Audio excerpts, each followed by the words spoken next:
Oke, sekarang kita akan melanjutkan materi kita. Jadi di pertemuan sebelumnya kita telah membahas tentang persamaan linier.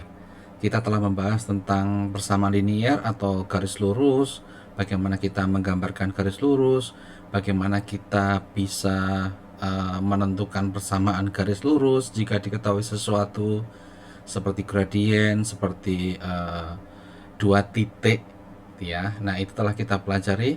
Nah, sekarang kita akan masuk ke dalam matematika ekonominya. Ya, jadi karena sebenarnya matematika ekonomi itu kan aplikasi dari matematika murni untuk menjelaskan fenomena ekonomi. Oke, jadi sebelumnya kita telah membahas matematika murninya. Sekarang kita akan menerapkan ke dalam fenomena ekonomi tertentu. Nah, fenomena ekonomi apa yang akan kita terapkan, yang akan kita bahas dengan menggunakan persamaan linear ini? Jadi yang pertama, kita akan membahas tentang permintaan. Oke, jadi pada pertemuan ini yang kita bahas aplikasinya ada permintaan, kemudian nanti kita akan membahas penawaran, kemudian kita nanti akan membahas pajak dan subsidi. Ada 4 fenomena ekonomi itu yang akan kita bahas dengan menggunakan konsep persamaan linear. Oke, kita mulai satu persatu ya. Oke, kita mulai dari permintaan. Nah, permintaan ini kan sebenarnya telah kita pelajari nih di PIE. Nah, yang membedakan dengan matematika ekonomi ini adalah kita penekanannya lebih ke matematikanya sekarang. Oke, jadi memang konsepnya mungkin nanti kita akan ulas sedikit, tetapi nanti sekali lagi penekanannya adalah ke sisi matematikanya. Matematika apa? Matematika berupa persamaan linear atau persamaan garis lurus ini. Oke, kita ulangi sedikit ya terkait dengan konsep dari permintaan. Oke, sebelumnya di PIE kita telah membahas bahwa sebenarnya permintaan ini adalah jumlah barang dan jasa. Oke, jumlah barang dan jasa tertentu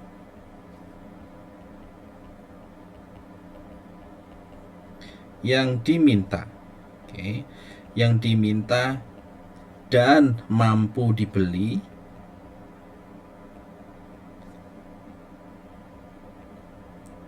oleh konsumen pada berbagai tingkat harga. Nah, ini adalah apa yang telah kita definisikan dalam permintaan.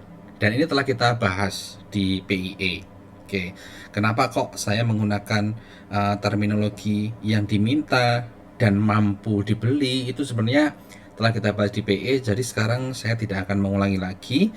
Tetapi yang saya pengen tekankan di sini adalah bahwa permintaan ini adalah, ini dari definisi ini kan ada suatu hubungan gitu ya. Hubungan apa? Hubungan jumlah barang dasar tertentu yang diminta gitu ya, dan harga. Oke, jadi ada dua hubungan ini, dan nanti yang akan kita bahas penekanannya adalah bahwa kedua hal ini akan mempunyai hubungan linier. Oke, kedua hal ini akan bisa kita gambarkan dalam suatu garis lurus. Oke, kan seperti itu gitu ya. Nah, jumlah barang dan jasa yang diminta ini biasanya kita simbolkan sebagai Hi. Oke, lebih spesifik mungkin Hi D gitu ya. Jumlah barang yang diminta, D dari kata demand, dan harga adalah P. Ya, nah, sebenarnya ada faktor-faktor lain sebenarnya yang memengaruhi hubungan ini. Ya, jadi kita telah membahas sebelumnya di PIE bahwa terdapat fungsi permintaan. Oke, nah, fungsi permintaan kan biasa kita tulis sebagai Hi D. Jumlah barang yang diminta ini merupakan fungsi dari harga. Fungsi dari harga barang substitusi atau PS. Fungsi dari harga barang komplement PC. Fungsi dari pendapatan. Fungsi dari taste atau selera. Oke. Kemudian dari ekspektasi harga. Kemudian dari jumlah pembeli dan sebagainya gitu ya. Nah, F di sini artinya fungsi gitu ya. Jadi intinya adalah bahwa jumlah barang yang diminta dipengaruhi oleh faktor-faktor tertentu. Oke, oleh faktor-faktor ini. Nah, dalam pembahasan saat ini karena hubungannya linier, kita nanti akan spesifik ke sini bahwa H itu akan dipengaruhi oleh P, gitu ya, harga barang sendiri. Dan kita boleh menganggap bahwa faktor lain ini adalah tetap, gitu ya, yang biasa kita sebut sebagai ceteris paribus. Artinya pada PS tertentu, PJ tertentu, pendapatan tertentu, tes tertentu, ekspektasi tertentu, jumlah pembeli tertentu, ada hubungan garis lurus, hubungan linier antara P dan H. Oke, sebenarnya yang pengen kita katakan seperti itu, gitu ya. Jadi sekali lagi yang akan kita bahas bahwa H, D, dan P ini itu akan mempunyai hubungan garis lurus, hubungan linier, gitu ya. Apakah hubungannya selalu linear? Enggak, gitu ya. Nanti kita akan membahas deh bagaimana fungsi permintaan itu mungkin hubungannya tidak linear. Tapi itu adalah pembahasan-pembahasan kita nanti. Spesifik yang akan kita bahas pada pertemuan ini adalah bahwa H dan P mempunyai hubungan linear. Oke. Nah, dari sini, dari H dan P mempunyai hubungan linear, maka pasti fungsi permintaannya adalah seperti fungsi permintaan linear yang sebelumnya kita bahas, gitu ya. Jadi kalau sebelumnya kita telah membahas bahwa fungsi persamaan umum fungsi linear adalah Y sama dengan MX plus C, kan hubungannya seperti itu, gitu ya. Nah, demikian juga hubungan antara H dan P ini, nanti hubungannya bisa kita tulis seperti ini. Oke, nah kita sebelum ke persamaan permintaan ini deh, kita sebelumnya telah membahas nih waktu di PIE, pengantar ilmu ekonomi. Kita bisa menggambarkan permintaan dan penawaran ke dalam diagram kartesius seperti ini, di mana sumbu X-nya ini adalah H dan sumbu Y-nya adalah P. Jadi ya, jangan kebalik ya. Ini mungkin yang perlu akan selalu kita ingat bahwa fungsi permintaan, fungsi penawaran biasanya kalau kita gambarkan dalam grafis, Y-nya adalah P dan X-nya adalah H. Oke, nah sekali lagi fungsi permintaan hubungan antara P dan H ini ya kita anggap linear. Jadi kita bisa masukkan ke persamaan Y sama dengan MX plus C, gitu ya. Nah, ada catatan lagi nih untuk permintaan. Oke, yang perlu kita ingat. Catatan. Untuk permintaan. Apa catatannya? Pertanyaan adalah bahwa H dan P hubungannya negatif. Oke. Negatif. Ingat ini ya. Nah, ini telah kita bahas sih di PIE sebenarnya. Saat harga tinggi, jumlah yang diminta akan turun. Saat harganya rendah, jumlah yang diminta akan banyak. Nah, ini kan sebenarnya kan sesuatu yang pasti akan kita jumpai dalam kehidupan sehari-hari kan. Jadi memang di dalam permintaan hubungan antara H dan P itu adalah negatif. Hubungannya negatif ini apa? Artinya hubungannya ini berkebalikan, gitu ya. Saat P-nya tinggi, H-nya rendah. Saat P-nya rendah, H-nya tinggi, gitu ya. Oke, jadi kita telah membahas bahwa catatan yang pertama H dan P hubungannya negatif dan kita anggap ini adalah linear. Oke. Asumsi linear ini untuk pertemuan ini aja ya. Sekali lagi bahwa hubungan H dan P tidak harus linear, tapi pembahasan kita pada hari ini adalah linear. Akibatnya apa? Akibatnya kurva permintaan yang bisa kita gambarkan akan seperti ini. Ini adalah demand. Hubungan negatif di pertemuan sebelumnya kita bisa lihat bahwa gradiennya adalah negatif gitu ya di persamaan linear. Jadi hubungan antara P dan Q seperti ini, kurva demand itu akan seperti ini, miring dari kiri atas ke kanan bawah. Nah, kalau kita tarik lagi ke persamaan garis lurus, maka fungsi persamaan permintaan bisa kita tulis bahwa Hi D ini adalah A minus BP. Oke, gitu ya. Atau P, kalau di sini kan berarti P adalah A per B minus seper B Hi, gitu ya. Nah, ini sebenarnya ya kita telah melakukan review aljabar sih. Dari Hi sama dengan A minus BP kan P nya bisa kita olah alik gitu ya. Tapi rumus intinya ini adalah rumus intinya. Oke, hubungannya adalah linear. Dari mana kita tahu? Lihat P dan Hi. Tidak ada yang kuadrat, tidak ada yang logaritma, tidak ada yang pangkat 3 gitu ya. Karena ini memang hubungannya linear. Jadi ya Hi, P ya P aja gitu ya. Nanti kita akan bahas waktu nggak linear, mungkin nanti bisa menjadi P kuadrat, Q kuadrat atau apapun gitu ya. Nanti kita akan membahas. Dan lihat koefisien dari P. Koefisien dari P, lihat ini, negatif. Ini menunjukkan bahwa hubungan antara Hi dan P itu negatif. Oke, sekali lagi, hubungan antara Hi dan P itu negatif. Jadi ini kita harus tahu persamaan ini, bahwa Hi sama dengan A minus BP. Itu persamaan umum dari kurva permintaan.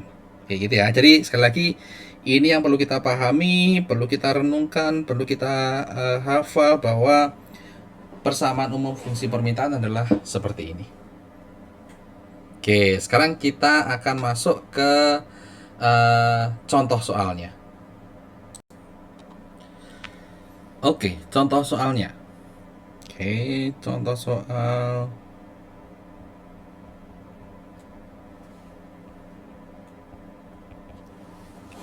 Oke, misalnya ada fungsi permintaan. Oke, ada fungsi permintaan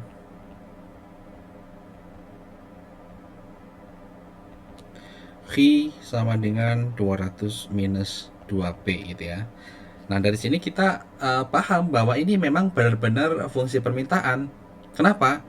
Karena lihat, koefisien dari P adalah negatif gitu ya. Jadi antara Q dan P mempunyai hubungan negatif ya. Hubungan negatif berarti ini adalah sesuai dengan apa yang kita harapkan dari persamaan fungsi permintaan ini. Oke, bahwa sekali lagi hubungannya adalah hubungan negatif. Oke, kemudian soalnya adalah, oke, yang pertama misalnya adalah nyatakan fungsi tersebut dalam P sebagai fungsi dari Hi gitu ya. Artinya Hi sama dengan 200 minus 2P, kita ubah fungsi permintaannya dalam bentuk P sama dengan bla bla bla min bla bla bla Hi gitu ya. Kita ubah seperti itu. Oke. Kemudian yang kedua adalah kita diminta untuk gambar kurva. Misalnya soalnya simple seperti ini gitu ya. Oke. Ini sebenarnya penyelesaiannya ini seperti review aljabar dan aritmatika yang telah kita pelajari sebenarnya gitu ya, yang nomor 1. Kemudian yang nomor 2, ya kita sudah mempelajari menggambar kurva dalam garis lurus gitu ya, kalau kita sudah mempunyai suatu fungsi tertentu. Oke, kita kerjakan aja. Nomor 1. Oke, kita mempunyai Hi sama dengan 200 minus 2P. Maka di sini kita tahu bahwa 2P adalah 200 minus Hi. Kan seperti itu gitu ya. Konsepnya sekali lagi, kalau berpindah sama dengan yang negatif jadi positif, yang positif jadi negatif. Oke, maka P-nya adalah 100 minus 0,5 Hi. Inilah jawabannya pertama, P sama dengan 100 minus 0,5 Hi. Dan dari sini kita sebenarnya tahu gitu ya, ini sudah sesuai dengan bentuk umum persamaan linear kita, bahwa Y adalah MX plus C gitu ya. Kenapa sudah sesuai? Karena ingat bahwa di dalam kurva permintaan, sumbu vertikalnya adalah P dan sumbu horizontal atau sumbu X-nya adalah Hi, gitu ya. Dan persamaan ini sudah dinyatakan dalam bentuk P sama dengan bla bla bla, Y sama dengan bla bla bla, gitu ya. Sudah sesuai. Nah, dari persamaan ini kita telah mempelajari bahwa ini merupakan Y-intercept. Oke. Dan ini menunjukkan gradien M atau gradien. Oke, gradien itu apa? Delta Y per delta X. Kemarin kita telah mempelajari. Kalau negatif berarti miring dari kiri atas ke kanan bawah. Kalau positif berarti miring dari kiri bawah ke kanan atas. Oke, jadi pasti nanti kalau seperti itu kita akan tahu bahwa titik potongnya ya ini pasti akan ada di 100. Dan di Hi-nya adalah di 200. Kenapa kita tahu seperti ini? Ya karena tadi Y-interceptnya adalah 100. Ya. Dan gradiennya adalah setengah. Jadi delta Y atau delta P per delta X ya setengah. 100 dibagi berapa sih yang setengah? Ya 100 dibagi 200 gitu ya. Jadi perpotongan dengan sumbu X-nya adalah di 200. Kalau kita hubungkan, inilah kurva demand-nya. Oke, atau sebenarnya kalau kita mempunyai suatu fungsi linear untuk menggambar kurvanya, kan kita membuat titik bantu kan yang telah kita pelajari. Oke, sebelumnya titik bantu di X atau Y. Oke, karena ini sudah di dalam kurva permintaan, maka ini kita ganti dalam Hi dan P. Saat Hi-nya 0, P-nya berapa, dan saat P-nya 0, Hi-nya berapa gitu ya. Saat Hi-nya 0, kita tahu permintaannya tadi adalah Hi sama dengan 200 min 2P. Kita tahu permintaannya tadi adalah P sama dengan 100 minus 0,5 Hi. Saat Hi-nya 0, maka P-nya adalah 100. Kita juga mempunyai permintaan Hi sama dengan 200 minus 2P. Jadi saat P-nya adalah 0, P-nya adalah 0, maka Hi-nya adalah 200. Jadi kita menghubungkan titik 0,100 dan 200,0 gitu ya. Kita hubungkan, itulah kurva permintaannya gitu ya. Kalau kita gambar ya akan jadi seperti ini ya. Oke, itu adalah contoh soal kurva permintaan. Nanti saya akan memberikan contoh soal yang lain. Oke, contoh soal yang kedua. Oke, masih terkait dengan kurva permintaan. Contoh soal yang kedua.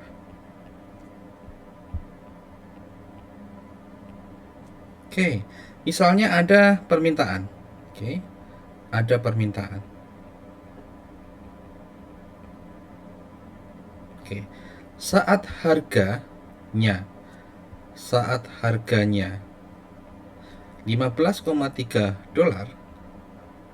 Oke, jumlah yang diminta, misalnya jumlah yang diminta ini adalah 60 unit. Oke, kemudian saat harganya adalah 19,3 dolar, jumlah yang dimintanya adalah 35 unit. Nah, kita diminta nih, tentukan persamaannya misalnya. Oke, tentukan persamaannya, permintaannya. Nah, dari sini apakah ini merupakan benar-benar suatu hubungan permintaan yang tepat?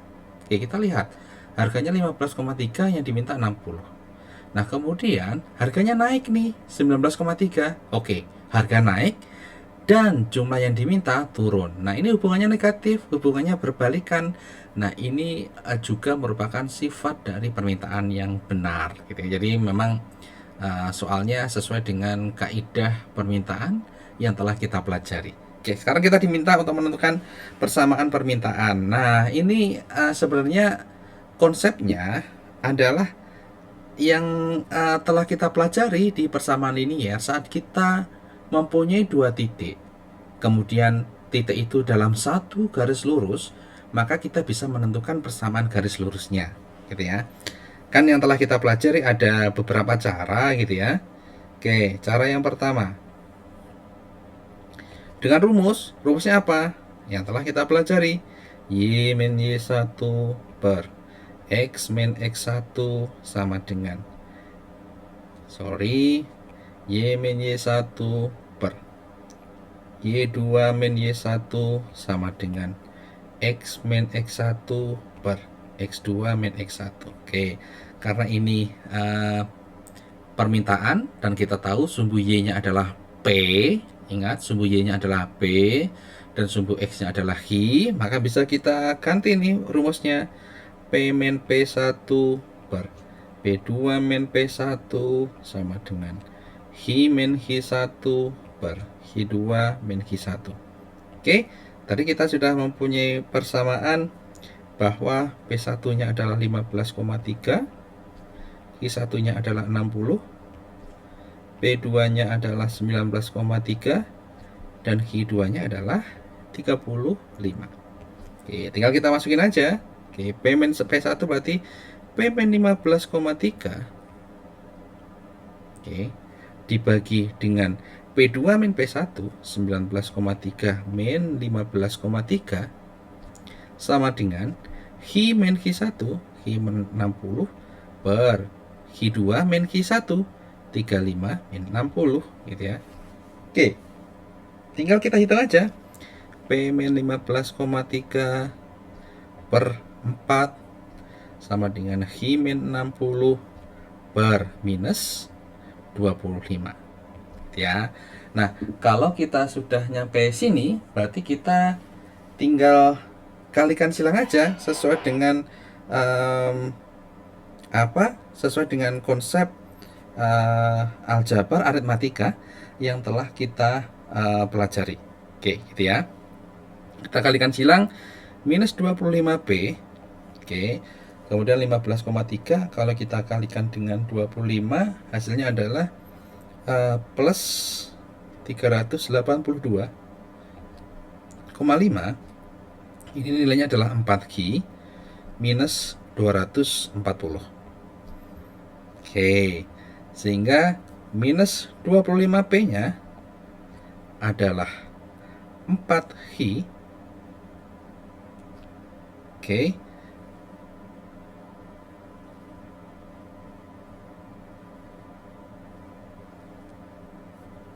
minus 382 ditambah 240 622 ya, ini ya 622. Sehingga kita tahu bahwa nilai dari P-nya adalah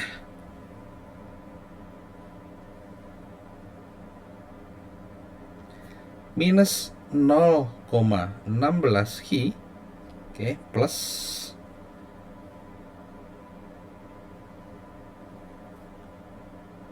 24,88. Oke, nah inilah fungsi permintaannya gitu ya. P sama dengan min 0,16 Ki ditambah 24,88, atau biasanya kita menulisnya adalah P sama dengan 24,88 minus 0,16 Ki gitu ya, sama saja. Atau kalau kita jadikan dalam fungsi Hi, maka Hi-nya adalah 155,625 minus 6,25P gitu ya. Sama saja di antara keduanya gitu ya. Oke, jadi seperti itu.